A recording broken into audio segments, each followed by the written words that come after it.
que sea iglesia bautista independiente y fundamental. Número 3, visita la iglesia.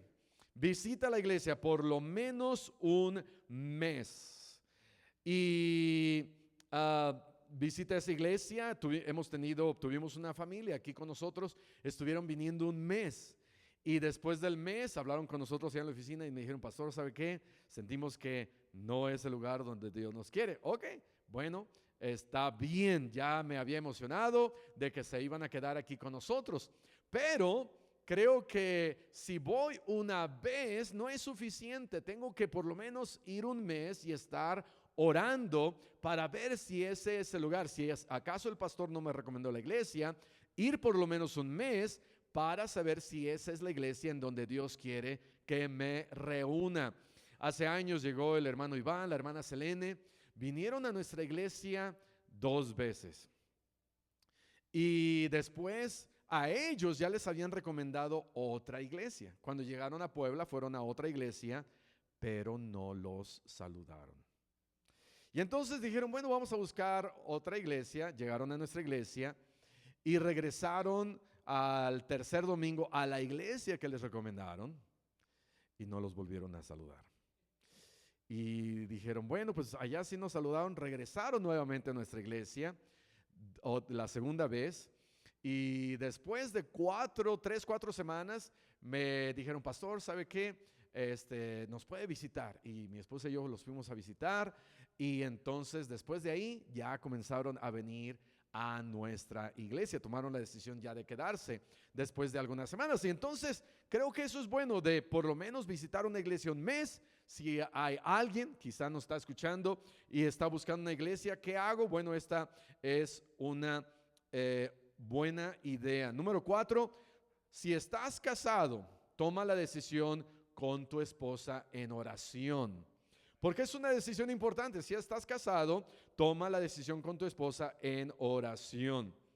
Si es que acaso no tienes un pastor que te haya recomendado esa iglesia. Si tú eres la esposa, escúchame bien, si tú eres la esposa, no tomes la decisión por tu esposo. Amén. No tome la decisión por tu esposo. Si es que están buscando alguna iglesia, ora a Dios para que sea Dios quien ponga en el corazón de tu esposo a ir y hacerse miembro de esa iglesia. ¿Por qué? Porque nosotros los maridos somos bien raros. Y si la esposa nos trae a la fuerza, después de 3 meses, 6 meses, vamos a buscar una excusa o una pelea en el hogar para decir, no, ya no voy a ir contigo a tu iglesia. Entonces, que sea la idea de tu esposo. Deja que él tome la decisión, pero también anímalo para que si están ya yendo o visitando una buena iglesia con una sana doctrina, anímalo para que piense él que tomó la decisión. Decirle, oh, gracias marido, de que tú me estás trayendo a esta iglesia. Son las mejores decisiones que estás haciendo. Wow, te amo tanto. Y entonces, pero no le digas, acá nos vamos a reunir. No. Yo creo, el 80% de las veces de que una familia, el esposo y la esposa han venido y ya después se retiran, después de 1 o 2 semanas o 3 semanas, quiero pensar, y es lo que yo creo, que la esposa le dijo al esposo, aquí no nos vamos a reunir. Y entonces, eso yo creo que perjudica en el hogar. Debes de dejar que tu esposo sea el que guía tu hogar. Número 5, hazte miembro de la iglesia local. Una vez que encuentras una buena iglesia, no es mala idea de hacerte miembro de esa iglesia local. Habla con el pastor acerca de la membresía. Hay diferentes iglesias que tienen diferentes maneras de hacerse miembro de esa iglesia. En nuestra iglesia es, número 1, bautizándose. Si son salvos, se bautizan. Entonces dice la Biblia, y se unieron a la iglesia. Entonces es a través del bautismo. Otra es a través de una carta de recomendación, como lo acabamos de tener ahorita, ¿verdad? Con esta carta de recomendación. Es algo sencillo, simplemente sabiendo de que vienen de otra iglesia, bautista o a lo mejor de otra denominación, pero queremos saber de dónde están saliendo. Y también pues que salgan recomendados. Y número 3, ahora, ¿por qué la recomendación? Regreso un poquito. Porque en ocasiones, cuando es un cambio de iglesia en la misma ciudad, puede haber problemas. En el caso, supe de una iglesia en donde el hermano tesorero renunció a la tesorería y renunció a la iglesia y se fue a otra iglesia. El pastor de esta iglesia no le llamó al pastor original. El pastor original, cuando ya supo dónde estaba, sí le llamó y le dijo: pastor, ¿sabe qué? Tenga cuidado, porque a nosotros nos robó, creo que fueron $70,000, 1.4, ¿sí? Ay, se me hace mucho dinero. 1.4 millones de pesos. Imagínate el tesorero. Entonces,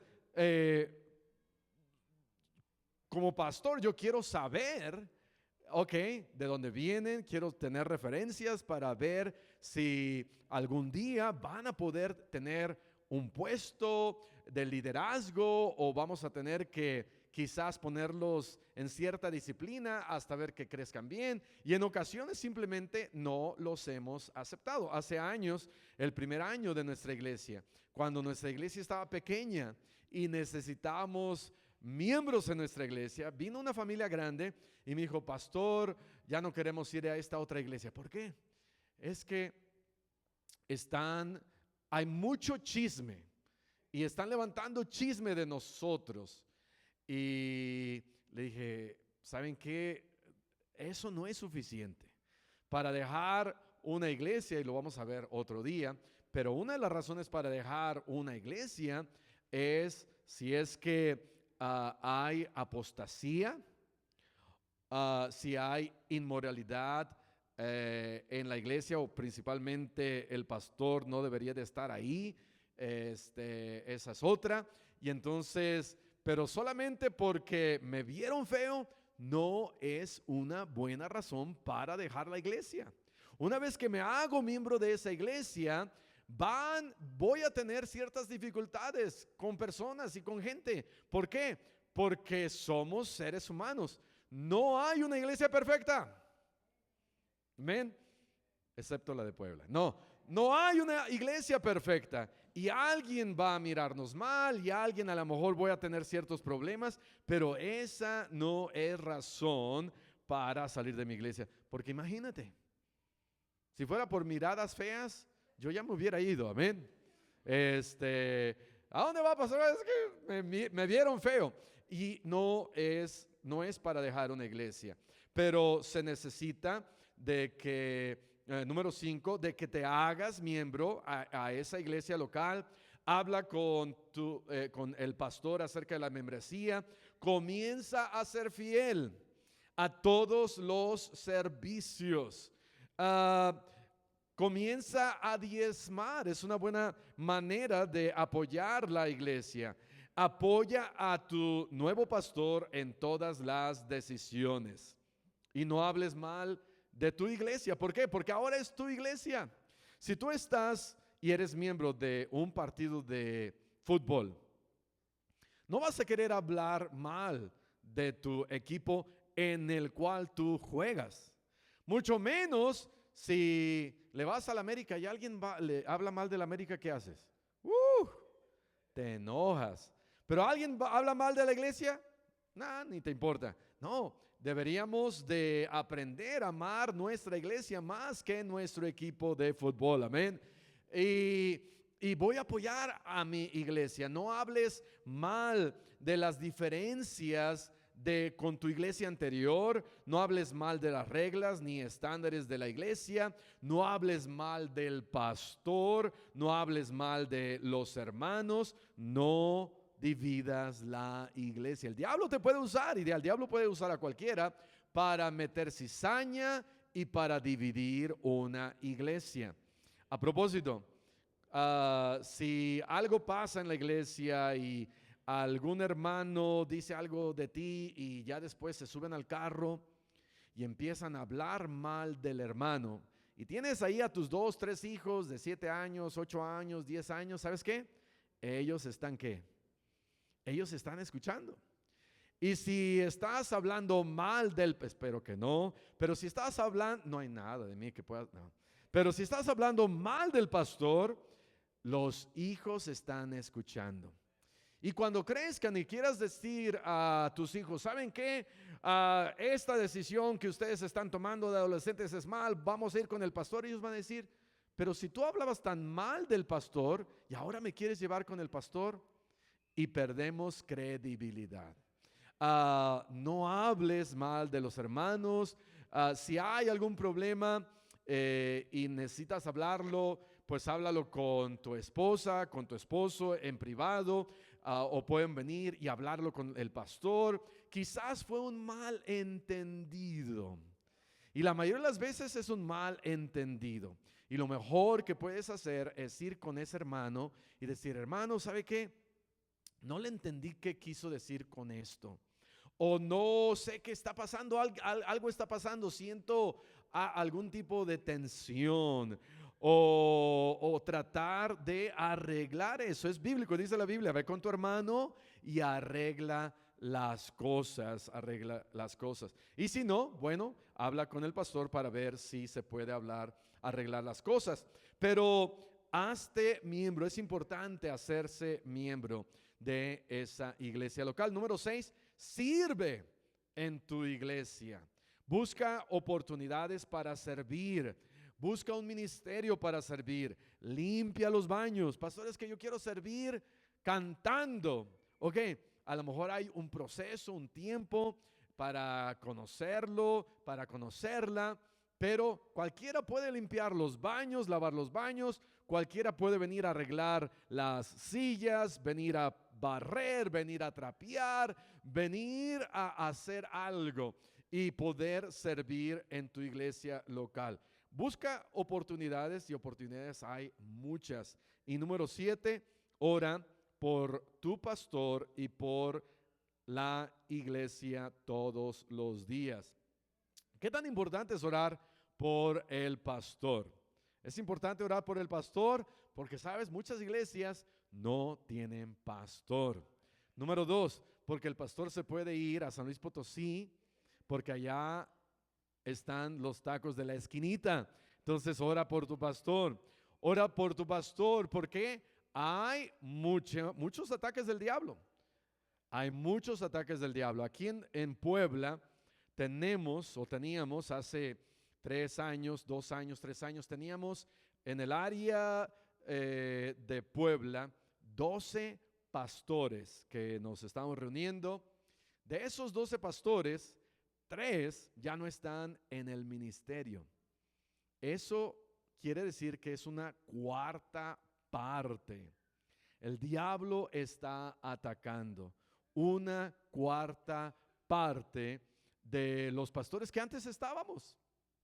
Y entonces a mí me beneficia y me ayuda para que ustedes oren por mí. Y también, ¿verdad? Para que mi esposa y yo no nos peleemos tanto, que hasta ahorita ya estamos terminando febrero y se ha portado bien. Ok, versículo 12, Hechos capítulo 15, versículo 12. Dice acá, entonces toda la multitud cayó y oyeron a Bernabé y a Pablo. ¿Quién estaba hablando antes? Pedro comienza a hablar y después dice acá la palabra de Dios que Bernabé y Pablo comienzan a hablar y dice, contaban cuán grandes señales y maravillas había hecho Dios por medio de ellos entre los gentiles. Bernabé y Pablo en cierta manera están corroborando lo que Pedro había dicho al mencionar ciertamente Dios ha hecho grandes maravillas. ¿Qué había dicho ahí? Vean lo que versículo 11, algo bien importante. Antes, en el versículo 1, ¿qué decía? No podéis ser salvos si no guardan el rito de Moisés. Versículo 11 dice acá: antes creemos que por la gracia del Señor Jesús seremos ¿qué? Salvos. Creemos que por la gracia del Señor Jesús seremos salvos. Pedro está diciendo y está hablando de la importancia de la salvación a través de Cristo. Y versículo 12, Pablo y Bernabé empiezan a hablar y dicen: sí, ciertamente Dios ha hecho grandes maravillas. ¿Y sabes cuál es la más grande maravilla que nosotros podemos ver en nuestros días? La más grande maravilla que nosotros podemos ser testigos de es la salvación. Cuando alguien es salvo, es una maravilla. Y Bernabé y Pablo están afirmando lo que Pedro había dicho en los versículos anteriores, del versículo 7 al versículo 11.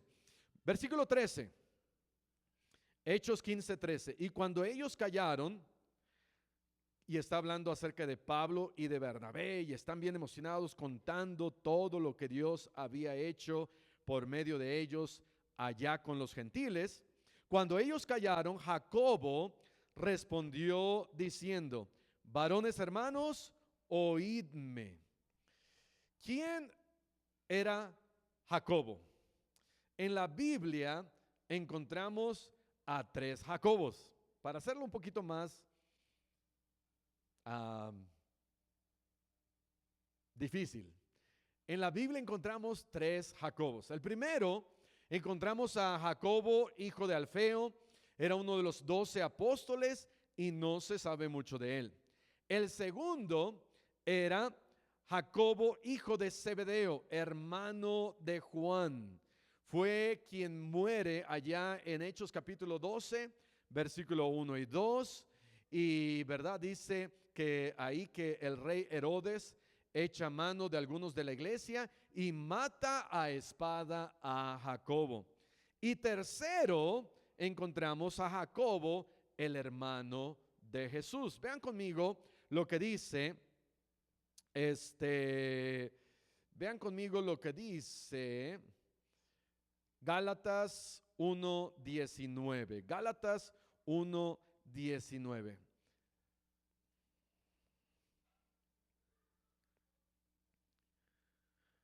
Pero no vi a ningún otro de los apóstoles, sino a Jacobo, y está hablando Pablo, el hermano ¿de quién? Del Señor. Entonces, ¿quién era Jacobo de Hechos 15, versículo 12?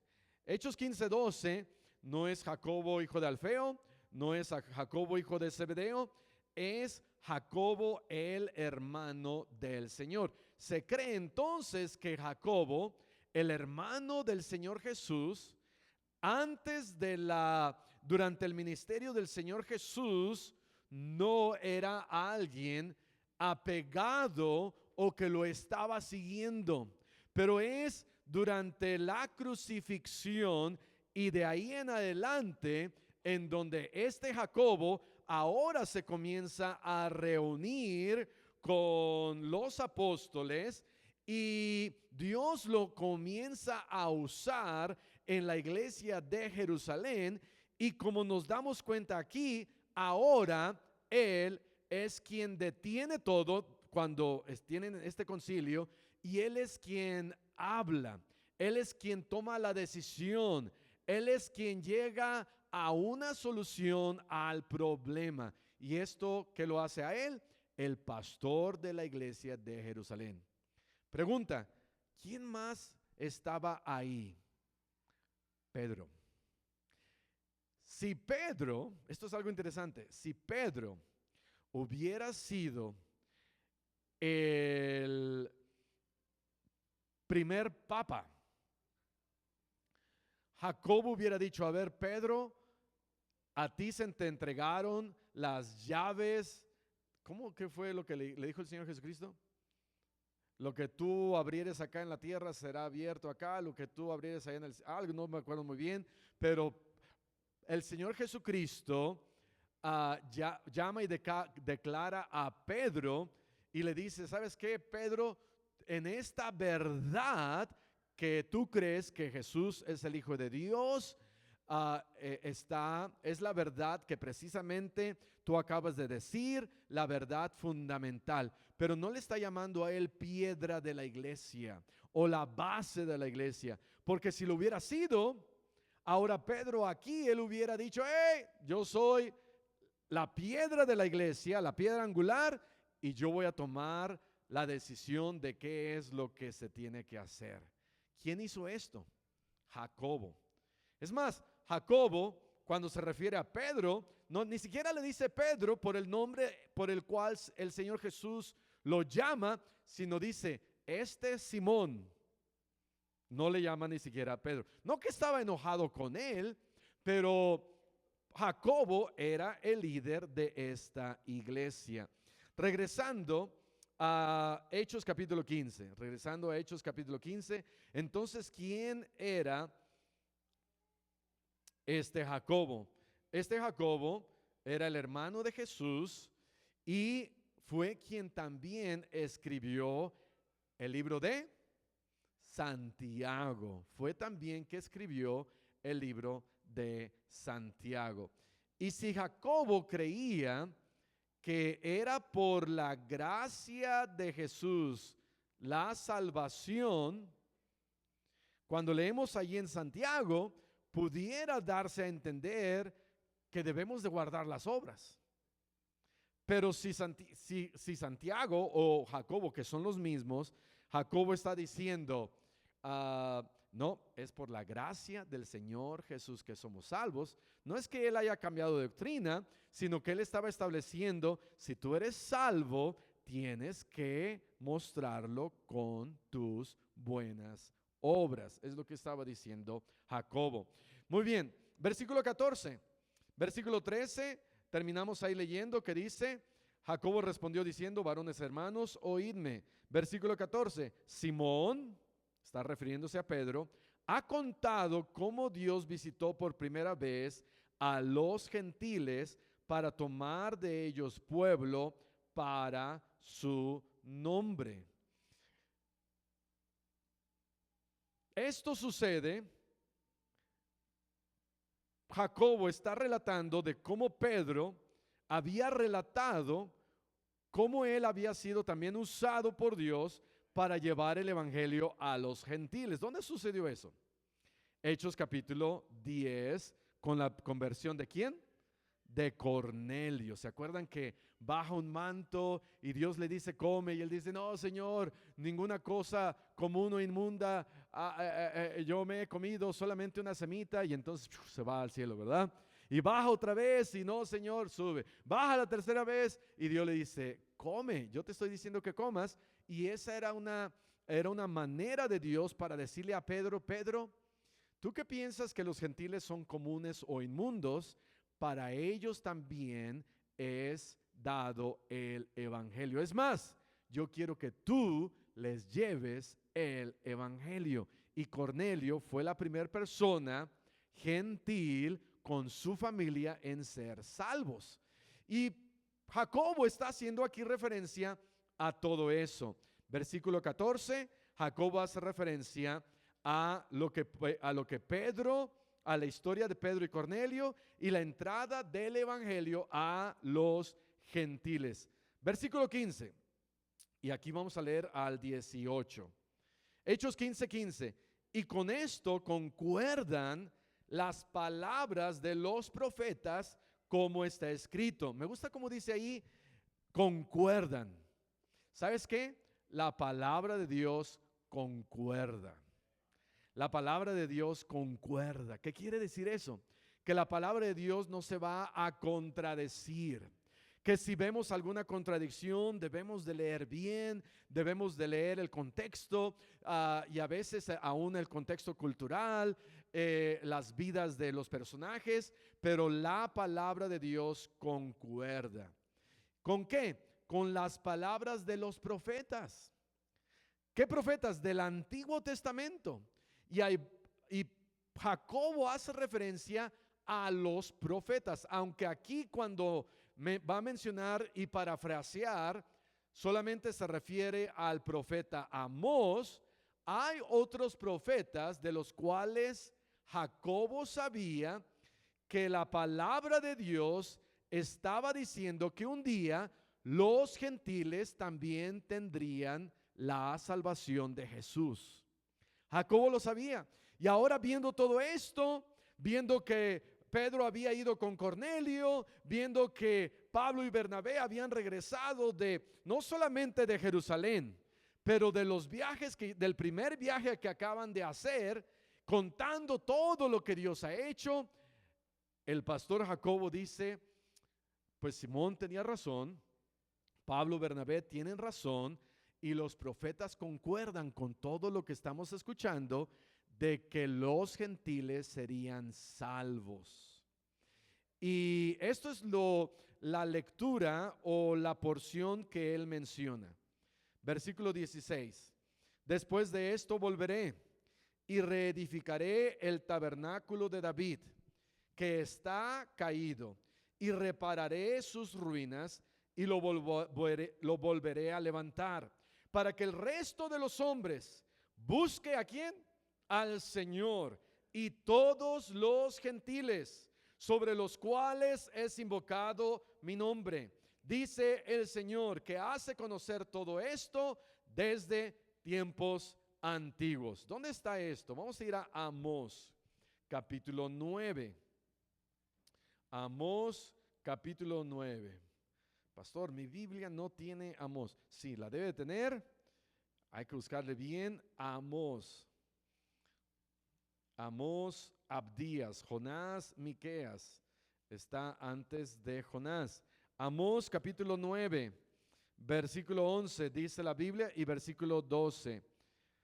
En aquel día yo levantaré el tabernáculo caído de David y cerraré sus portillos, o sea, puertas, y levantaré sus ruinas y lo edificaré como en el tiempo pasado, para que aquellos sobre los cuales es invocado mi nombre posean el resto de Edom y todas las naciones. Y aquí está hablando también de los gentiles, para que posean el resto de Edom y a todas las naciones, dice Jehová, que hace esto.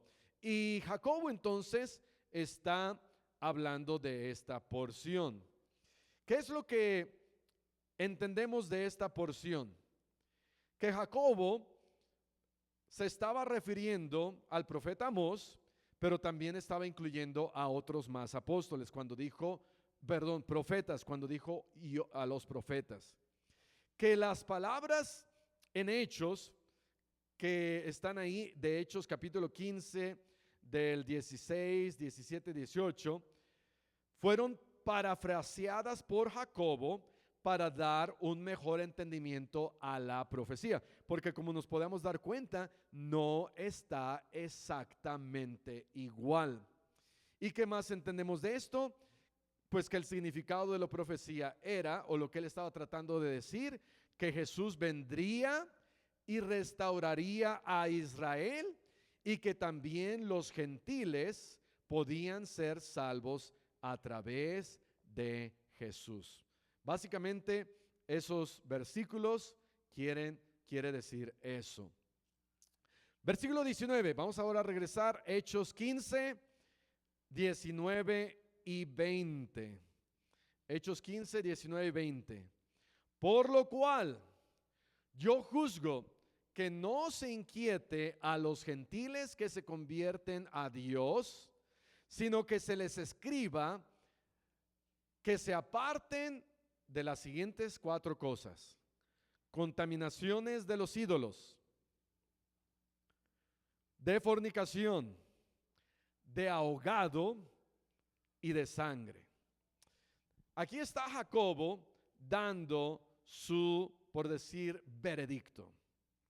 Están teniendo este concilio y Jacobo dice, ok, por lo menos no pueden llevar todas estas cargas de llevar la ley de Moisés, pero por lo menos vamos a escribir y mandarles una carta para que guarden estas 4 cosas. ¿Cuáles son esas 4 cosas? Número 1, apartarse de los ídolos. ¿Eso qué quería decir? De que no participaran en la adoración de dioses paganos, ni de comer carne ofrecida a los ídolos. Número 2, apartarse de fornicación. Pues eso es lo que quiere decir. Mantenerse de una manera santa, pura, antes del matrimonio y evitar cualquier forma de inmoralidad sexual. Número 3, apartarse de ahogado. No quería decir, ¿verdad?, de que alguien se ahogó y me aparto del ahogado de que se ahogó. Apartarse de ahogado, en esos tiempos, los animales ofrecidos a los ídolos eran estrangulados. Y entonces esos animales eran ofrecidos a los ídolos. Y lo que Jacobo estaba diciendo, no coman animales que han sido estrangulados en lugar de haber sido degollados según las leyes judías. Es lo que Jacobo estaba diciendo. Y número 4, apartarse de sangre. ¿Qué quiere decir? No consumir sangre ni carne que contenga sangre, lo cual era una práctica común en los rituales paganos. Por esa razón, como cristianos, no debemos ser idólatras o adorar a imágenes. Número 2, debemos de vivir en pureza antes del matrimonio y, por supuesto, no vivir en unión libre. Número 3, no comer de animales ofrecidos a ídolos, y eso no nos afecta tanto porque no vivimos como en la India o en Nepal o en algunos lugares en donde así se hace. Y número 4, no comer sangre. Creo que como cristianos no deberíamos de comer sangre ni moronga. Pastor, pero la moronga, esta carta, Jacobo, y aunque el comer sangre acá no es un rito de que ese marranito, o no sé dónde es la moronga, no sé si yo haya comido moronga alguna vez, pero pastor, es que ese marranito, esa res no la ofrecieron a los ídolos. Bueno, sí, pero también la Biblia nos hace referencia de que la vida está en la sangre. Ahora, si estas cosas se escribieron para ellos, para un grupo específico de gentiles que tenían arraigadas estas cosas de la sangre del animal ahogado, que se lo comían, de fornicación, porque había mucha fornicación allá entre los gentiles, y de los ídolos, si eso se hubiera escrito a nosotros, ¿qué se hubiera escrito a nosotros?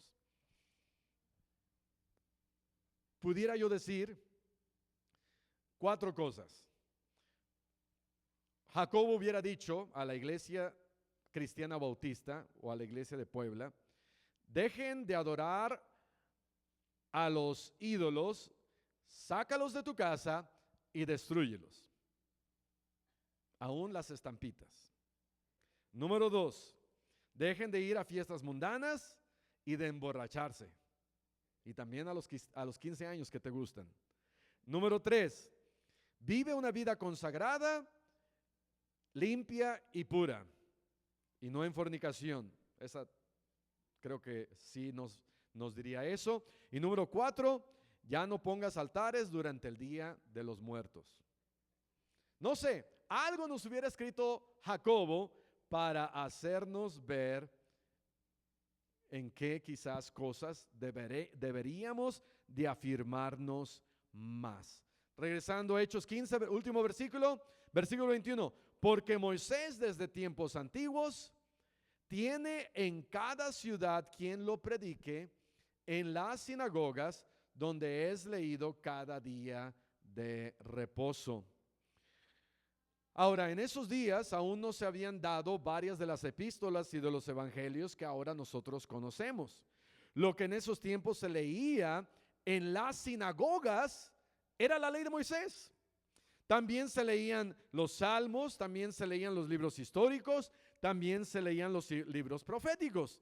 Pero donde estaba la ley era en el Pentateuco. Ahí estaban los más de 600 mandamientos de la ley judía. Y Jacobo dice, Moisés desde tiempos antiguos tiene en cada ciudad quien lo predique. ¿Sabes que en cada ciudad, a pesar de que estaban bajo el dominio de Roma, en cada ciudad había sinagogas y había quienes leían la ley de Moisés, pero el evangelio no había llegado? Eso era lo triste. Lo triste era que eran bien religiosos, pero el evangelio no había llegado. Jacobo estaba, yo creo que él tenía una carga para que el evangelio pudiera llegar.